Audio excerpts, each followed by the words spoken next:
Hello guys, welcome to this week's The Knockout Family Preview for this weekend. Be running over all the boxing and UFC that's happening this weekend.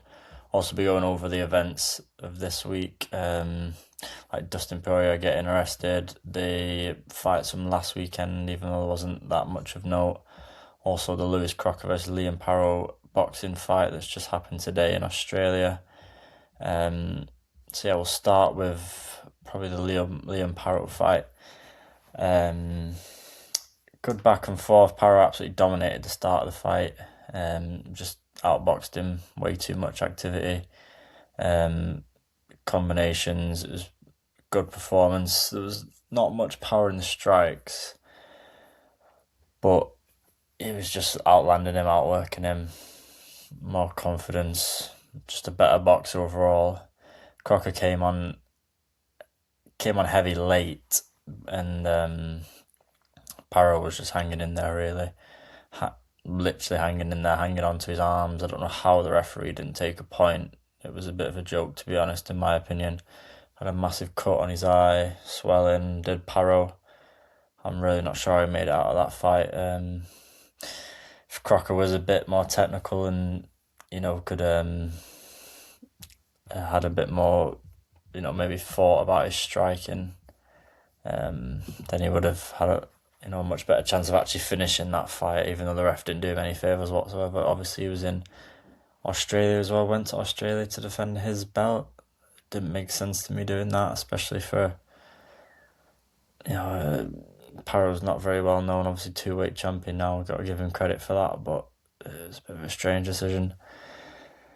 But yeah, Liam Parrow, new champion, fair play to him, 147 welterweight. He's got some other good champions out there. Garcia. I wonder what fight is going to be next. So Jack Catcher asking to fight him next. Hopefully we see that. But yeah, it was a pretty good fight, to be fair. Just a lack of boxing ability technical ability from Crocker again, letting him down. You can see that the power's there, the snap's there, but his boxing IQ is not great. To be honest, and the ref didn't do him any favours, and that was that. Lost too many rounds at the start of the fight. But also Dustin Poirier let's just move on to that segue really quickly. Obviously it came out on Monday, that he'd been arrested over the weekend. Drunken disorder, I've forgotten what they call it. And then I think the mugshot came out. I could tell he was not in a good way. And then obviously the footage of the arrest itself at the airport, he'd clearly been kicked off the plane, and the police officer showed up and then asked him to fight, which was just hilarious. Even though it's a sad situation, it was pretty hilarious. But yeah, very sad. He's come out and he's asked for help. Obviously with drinking, I think he mentioned that his dad had an issue with that in the past. So, it's quite sad, to be honest. I shouldn't really make light of it, but it was quite it's quite a funny clip. If you can imagine a UFC fighter getting arrested in any way, it would be like that, I guess. But yeah, hopefully you can get some help sooner rather than later. It's quite sad. But yeah, just got moving to fights from last weekend. What was there now? The UFC. Who was it? Can't actually even remember off the top of my head. I've gone blank. 1 second.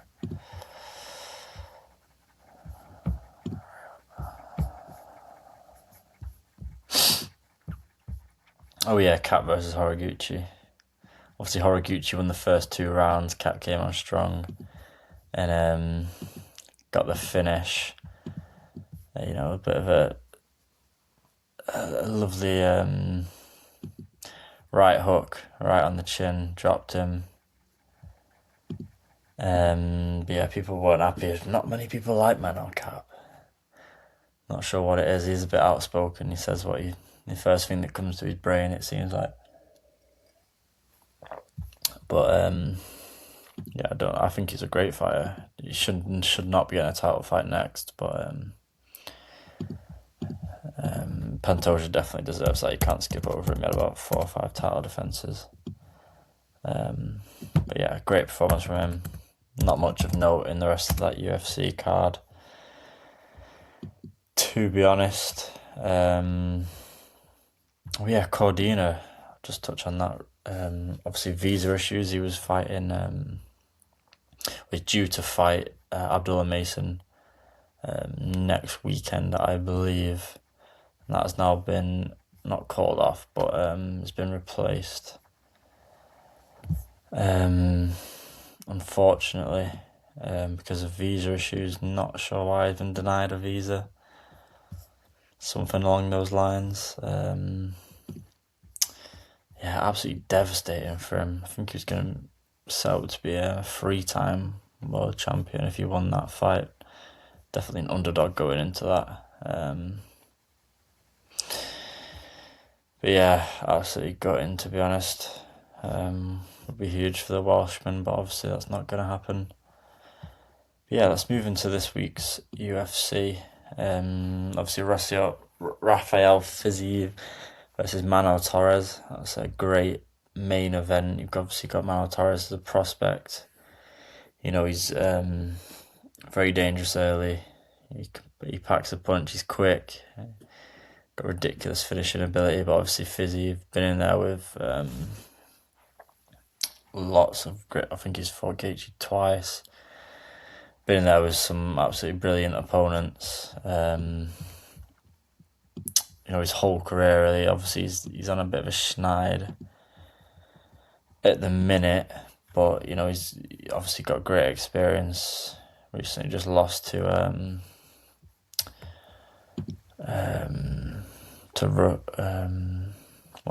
lost to Gaethje, obviously, then beat Bahamondes, and then lost to Huffy. Got KO'd as well. Not a surprise when he's fighting Huffy, but yeah, looking to get his lick back. Manuel Torres, obviously great up and coming fighter. But yeah, if Fiziev can, you know, withstand the first round and a half, I think he's gonna have a good chance of winning that fight on the scorecards. He's tough, but you know, he is aging now. It makes you think. Torres hasn't fought in quite a while, since December. Obviously, he did win that fight. Yeah,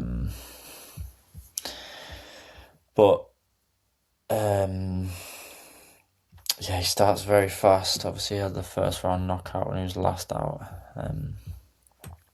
Yeah, that should be a cracking main event. We've got a good undercard as well, obviously, Shara. The Bullet Magomedov on the undercard versus Michael Pereira. Should be a good fight, to be honest. Both great strikers. It'll be a fun fight, definitely. There'll be some spinning kicks. There'll be some, you know, obviously he's got the highlight Pereira does of the, what's it called? Where he does the front flip and absolutely smokes that guy in the face. But yeah, Shara's going to stick it on him and try and wear him down. Pereira's somewhat being overlooked in this fight. Definitely the underdog for a reason. Obviously, Shara coming off the win last time out, but obviously he got dominated in my opinion by MVP. But Shara won in late Feb, so you know he's trying to have a bit of a resurgence. But surely Shara puts it on him and gets that win.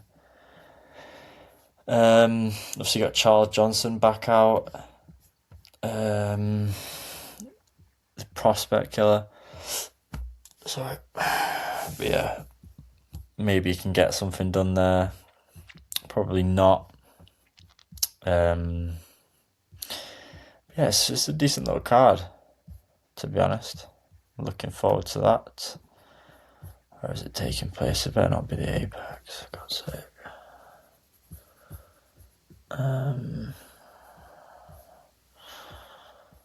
Oh, Azerbaijan, Baku. Good. Anything but the Apex. God damn. Yeah, Charles Johnson still got that absolutely insane haircut. I mean, what are you doing, pal? Sort it out.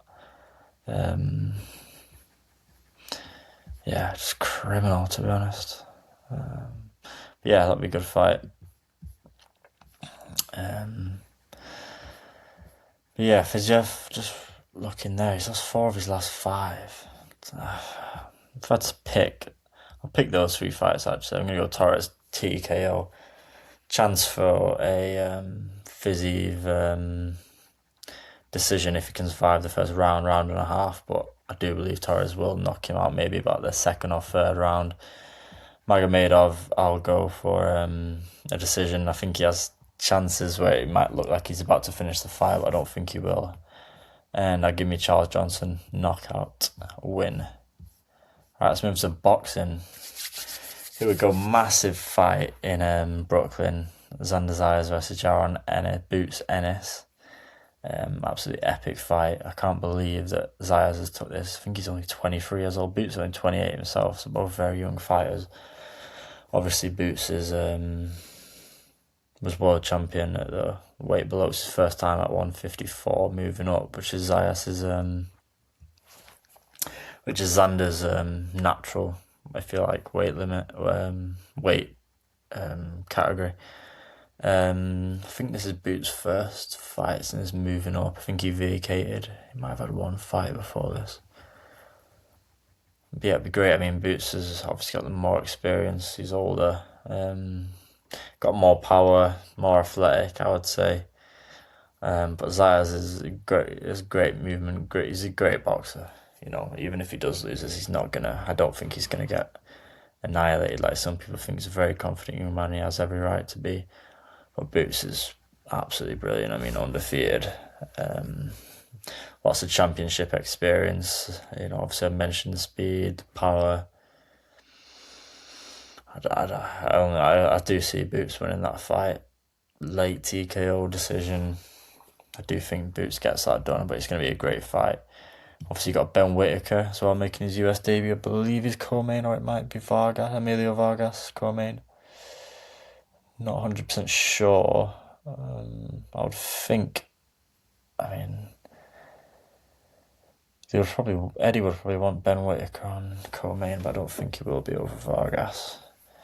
But yeah, Ben Whitaker, obviously, I mean, people call him a prospect a lot. I mean, he's like, let's just double check what he is. I swear he's about 29. How old is he? Obviously had great achievements, you know, I'm not knocking the guy. He's obviously a brilliant fighter and he's a lot of fun to watch, and I'll be watching him on the weekend, so just have a look how old he is. 29. And, you know, I see Eddie Hearn all the time saying that he's a prospect. I mean, I guess in some senses he is, but, you know, he's not 23. You know, Boots is younger than him and has won, looking for his 3rd world title, I believe, in his 3rd weight class. This is criminal. But yeah, probably his hardest fight yet. Fighting Popeye, tough experience, pretty good fighter. All in all, he's going to come to fight. Obviously, Ben's had 2 first-round knockouts in a row now. Against that German fella that came over. And then, obviously, Lee and Cameron before that. I think that was round 2, though. And he had the German fella, then he knocked out Suarez as well in Liverpool not long ago. So they're getting him out there. I mean, you gotta love Ben Whitaker. Obviously, I did kind of shit on him then, but you know, he's a good fighter. It's a lot of fun, and since he's been with Andy Lee, he's absolutely been tearing it up. So he's, you know, give me Ben Whitaker to get him out of there probably early. But if he can survive past 6, you know, past 4, we'll see how he looks. Whitaker after if Popeye can survive past 4. Hope he does. I want to see him. I want to see a few more rounds for him. See how he lasts going forward. You know, is he just, if he doesn't get them out of there, will he be in trouble? We obviously that's what we saw with Lee and Cameron. That was before he was with Andy Lee, and he'd been a completely different fighter since that first fight with Liam Cameron. Yeah, it'll be good. Give me a Whittaker stoppage, maybe that fourth round. I would like it to see it go longer, but I don't think it will. I don't think for his US debut they'll give him too hot an opponent. Obviously, got Emilio Vargas after that. One of the hottest prospects. He did an interview with Hawaii today. He speaks. He's a class act, to be honest. He dresses the part, he looks the part, speaks the part. He just needs to keep knocking people out. Heavy hands, he's aggressive. He's class. His dad was a world champion as well, trained by his dad. Bryce Mills, don't know much about Bryce Mills if I'm honest. But yeah, let's have a little look at him actually. Oh, to be fair, Bryce Mills, I was looking at him before actually, thinking about it. He looks game. Only 22-1. I think that could be could turn into quite a scrap, that one, could it? I mean, if Vargas gets rid of him fairly early or just at all, to be honest, that's going to show some levels, that is. He's only 21 years old, which I find absolutely insane. Absolutely insane. 21 years old. I hope he's co-main. He deserves to be. That would be a much better fight than the Ben Whittaker one will be, I would presume, on the face of it anyway, because he's got a much better opponent in front of him. But yeah, it's a great card. Can't wait for that. Obviously got the England game that night as well, so could be a late one. But yeah, what else has happened this week? Obviously got Eddie and Dana going back and forth. Like, Eddie, mate, you were talking on Smoke about promoting the AJ Fury fight. You were non-stop saying Dana doesn't have a chance of promoting it, and now you're backing off. You're sort of playing it safe with that because Turkey's the daddy, which you do admit, to be fair. He's the one that's got all the money. But you're looking like a bit of a coward, mate. You need to just chill out. Obviously, just signed Ian Gary to his promotional company, which is a big move. Big L, well, not an L for the UFC, really, because Eddie's once again said, we're leaving that to him and his team to negotiate the fights. He won't be talking to the UFC. This will just be for getting sponsorships outside the ring. That's good, because seems to be a bit of balls up with Tom, to be honest, even though I'm sure Tom doesn't give a shit because how the UFC treated him. Hopefully Tom can get in there and absolutely spark Sorokin's cheating lights out. Yeah, good big signing that for Matchroom. Obviously they waited till this Ian Gary signed the fight to fight Islam. That was some big news actually. That only broke a few hours ago. Yeah, it'd be interesting. Good night. Saturday night will be for the UFC and the boxing. I'm excited to see it. But yeah, that's it, guys. Follow along on the Instagram. Post tons of content on there. Breaking news, edits, highlights, opinions, everything. Just go check it out. Subscribe for more. Like. And yeah, I'll catch you in the next one.